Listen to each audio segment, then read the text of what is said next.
Some of us use Uber or Lyft, taxis, buses, trains, and subways, or even ride motorcycles or bicycles.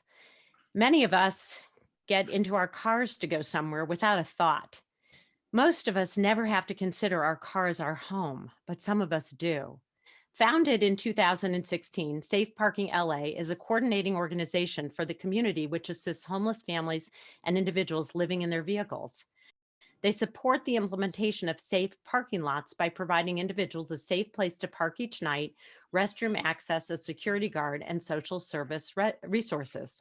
I am so excited to introduce my guest today, Sylvia Gutierrez, Executive Director, Sydney Armstrong, Case Manager for the Iowa location, and Aurea Baltazar, Case Manager for the Convention Center. Thank you. Thank you, Laura, for giving us the opportunity to talk about safe parking and to just try to educate and inform people about what's going on. And actually, when we talk about safe parking, it's the newest strategy that's been adopted in LA County as a support system for people that are experiencing homelessness. And even though it's the newest strategy, people have been living in their cars since the beginning of time, I'm sure. Yeah. Because as long as I've been working in the social services sector, which is over 20 years, people have been living in their vehicles.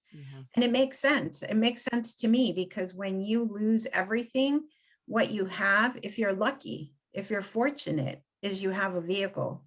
All of us are new to Safe Parking LA, and we are pioneers in starting new jobs during a pandemic and figuring out how to learn something new, work safely, and be efficient and supportive to our clients.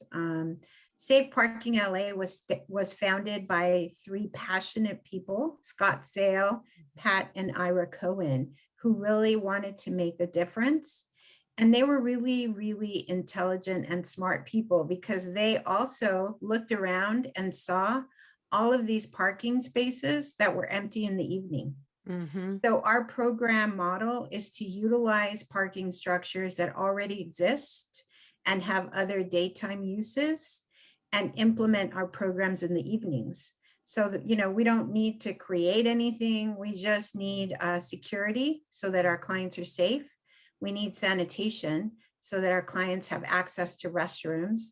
And then we need a case manager so that our clients are able to start, the work of looking at what are their next steps, what are their strengths, what are the resources that they need. Living in your car has been around for a long time, but living in your car safely is a relatively new phenomena. And I really, really love what you do because you're using existing collateral that's out there and just saying, hey, folks deserve to be safe.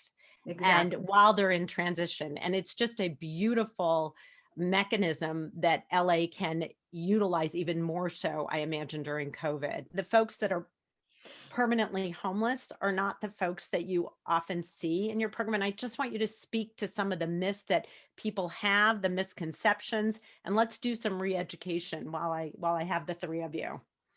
Well, it's a major, across the board, you always kind of think of the homeless as, definition, Skid Row. The term that we're all a paycheck away from being homeless, very true.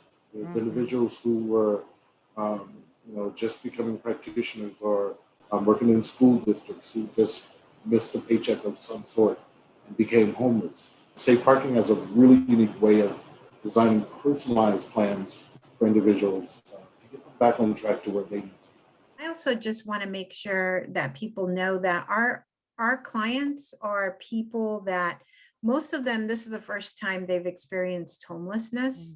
And because a lot of them have income, whether it's work or benefits, and a lot of our clients don't qualify for the systems that have been developed to help people that are homeless. We don't have a day where we have to exit our clients. Our clients can continue to stay in our parking program as long as they need it. great. Of course, we do not want to see our clients stay with us for a year, but Mhm, they don't have to worry about 30-day marks, 60-day marks, 6 months, When you go into the homeless services shelter system, you have deadlines on how long you can stay there. You mhm, have deadlines, you have all these rules. You have to be in at a certain time. You have to be, you have to share your space. You could be sleeping, a couple of feet next to somebody. So, there's a lot of reasons why people choose to live in their vehicles as opposed to going into the shelter system mhm. that can create more crisis and more trauma. And they really just need to park safely, have a connection, and save money. And Mhm, that's what our clients do. They save money and mhm, they're able to pivot into renting a room. Sydney has done a great job with connecting with resources mhm. where he's created relationships with property owners that have taken our clients in just based on his referral, based on his relationship with that property owner. You all walk us through with somebody coming into how do they come into the program? I understand that you have an application online, but it can be in person. And then what happens and what can they expect? So people can call us to do an intake. They can start the application process online. And then, their first touch point is with our intake coordinator. And that's really the person that explains the program, outlines what it is, and we'll start doing the assessment. We want to make sure that people have a valid driver's license, valid car insurance, and valid registration. Mhm, Now, that being said, sometimes people don't have that.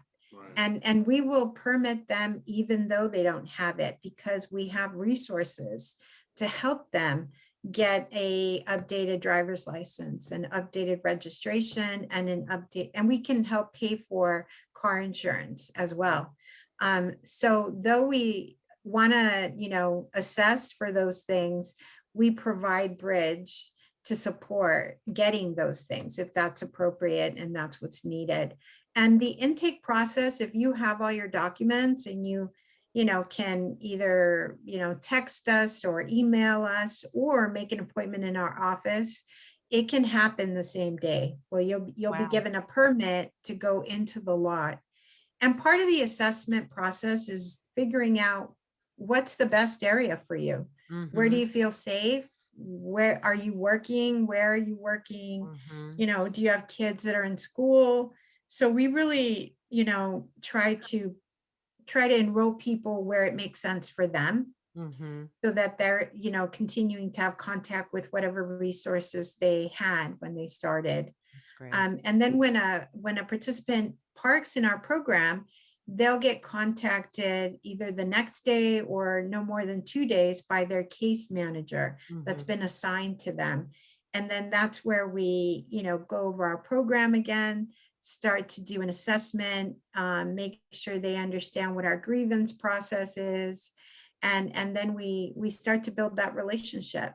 Can you share a little bit about families? Because we think oftentimes it's an individual in a car, but it's oftentimes an individual or it can be a whole family. With families, we try really hard to connect them to family solution centers so that Mhm, they're not outside yeah, with kids. yeah. But sometimes they do spend some time with us until they get that connection.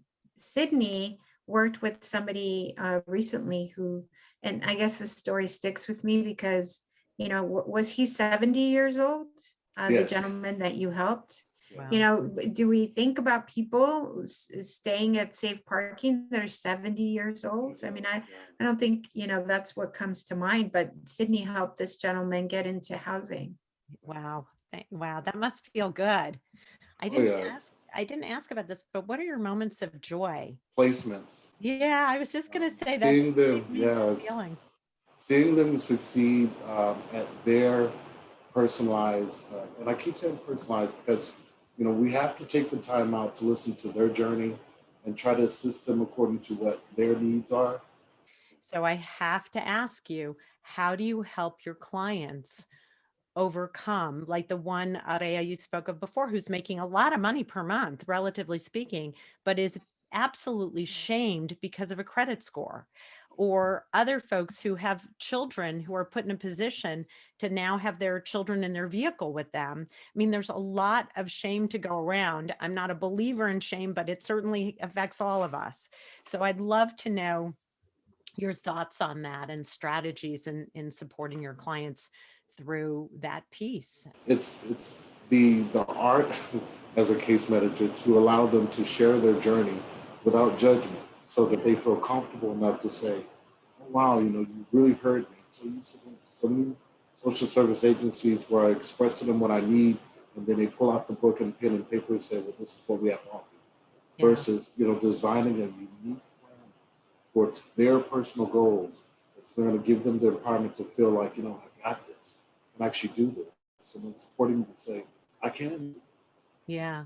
Opens those barriers. So, creates, takes away that shame because they don't feel like they're all alone. Yeah. Also kind of getting them to express and get some of that trauma out too. It is a traumatic experience being out in the cold, out without a roof and shelter over your head. Yeah. Sydney, so beautifully said. It really is about connecting with them respectfully, understanding their needs first Yeah. versus and without judgment. Those Yeah. things are absolutely, because I think when one can be vulnerable with their head up high, Yeah. they can move forward. It's really remarkable. You guys are incredible. I just love this. I would just add that, one of my core values is, education, like continuing our own personal education, organizational education. I'm a firm believer that I don't know everything. Yeah. And if I'm lucky, I learn something every day, if Yeah. I'm lucky. And I can learn stuff from my daughter who's 18 years old, if Absolutely. I'm paying attention. Yes. And I think that I would say that we value training and education in our organization. I mean, we do a lot of stuff about, strength-based models, really love it. focusing on people's strengths. Yeah. And like yesterday, we had a training on bias and belonging, and we evaluated what are our own biases and how are our biases affecting our work. And what are our organizational biases? Only in exploring ourselves do we get better. What is at the top of your wish list? And the answer cannot be money or funding. Because for a lot of nonprofits, right? That's where everybody goes. It's like, oh, shoot, give us that multiple choice. Right. What's at the top of your wish list? And it can't be money or funding. So I have two answers. One, I feel like the most obvious, but not the most realistic. A home for everybody, right? That's a home wish. for everyone. Yep. The second one, which I feel is doable and can be made, I wish it, like 2-in-1, where it's like it has all these systems and all these resources. I wish we had a system like that has all the resources in one, so I can automatically connect my client to it. For me, one of the biggest struggles is finding the right resource for my client, because no two clients are the same. I just want a system that has, or maybe it exists, right? And I haven't found it, but that has all these resources. And for me, the biggest thing with nonprofits or any organizations that aim to help folks is that we don't connect with each other. Yeah. And we don't say, hey, this is what we have. Like, how can we help you? Yeah. With a tree that has, branches, but that is still one whole tree that we can just access. The concept of one stop, right? One stop resource hub would be amazing. I love it. Exactly. I love it. So I think you've answered this question, but I want to give you another chance to sort of share maybe the detail of it or something that comes to mind. What makes Safe Parking LA particularly gutsy? Safe parking is so unique. It truly designed personalized, unique plan for the client. And it allows the client to play a major part into that growth and hitting that goal. It's unique to me. And I've worked with several, programs. It's just totally unique. It's great. I love that about it. I would say that we are all building the plane and flying it. We do this all together. Yeah. And I know that when I've interviewed folks or, I'm talking to folks about coming to Safe Parking LA, I always stress that we are a new organization. Mhm. And this is an opportunity for anybody that's interested in leaving an imprint, in designing, in being part of creating, that's what we're open to. So we're not set in stone in any way. That's great because it allows you to be innovative, which is gutsy. Is there anything that you haven't shared that you'd like to share that either outsiders or maybe even some insiders don't know? In regards to like our actual process, we do require some documents, right? But once again, no client is the same. Everything is case by case. Yeah. When we do the intake, we evaluate their situation, the documents. If they don't have access to those documents, how can we help? Can we be flexible this one time?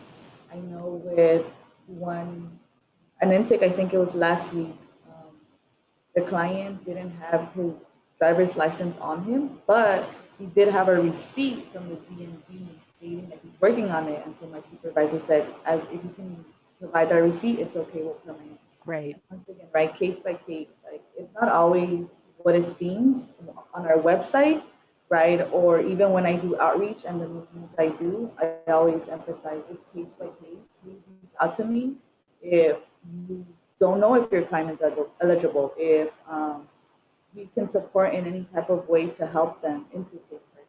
There's so many layers to it.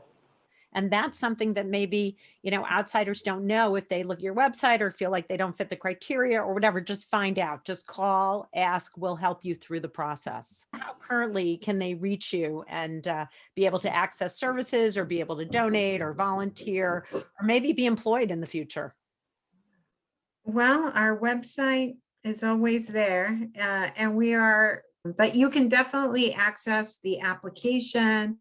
You can get our number there. And is it safeparkingla.org? Just to be, Yes. Okay, just want to make sure everybody hears that. I'll post it, but I always like to verbally say it. Yes. So safeparkingla.org, great. Mhm. And what other ways? We're on Facebook, we are on Instagram. Great. People can email any questions to intakes@safeparkingla. The main number that you can call or text is 323-210-3375. And that number is open during business hours, which are 8 to 4 o'clock. That's great. That is so wonderful. Well, I want to thank you three for joining me today and sharing really the remarkable work, both intervention and impact that Safe Parking LA has had in the LA area and continues to have, and it seems like will definitely have in the future. Thank you. Thank you for having us on. I love Thank you so much. Oh, it was totally my pleasure. It was wonderful to get to know you all. And although you're all new, you seem incredibly seasoned in the space. And I love the culture of the organization about which you spoke so beautifully.